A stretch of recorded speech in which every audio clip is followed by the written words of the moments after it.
是你的好朋友妙妙。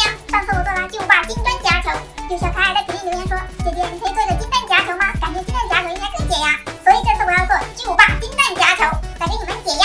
哦，拿出我刚买的粘土，把它盘成一个蛋的模型。西西上次做彩虹蛋的经验，所以这次我不会再让它压扁了。你们知道为什么吗？待会儿再告诉你们。现在已经制作完成了，再来调一个金色的涂料，准备一个小盒子，倒入指甲油和金色珠光粉，再来搅拌均匀。现在要开始我的涂刷工作啦。终于涂抹完了，一下子用了2个小时，又费了我10瓶指甲油。现在把它拿去晾干吧。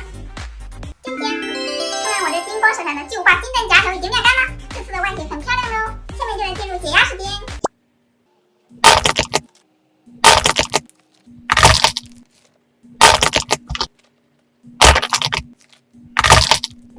真的好解压呀！下面来给你们揭晓答案。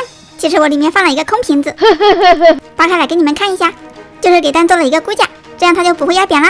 喜欢妙妙视频的小可爱，别忘关注哟，拜拜。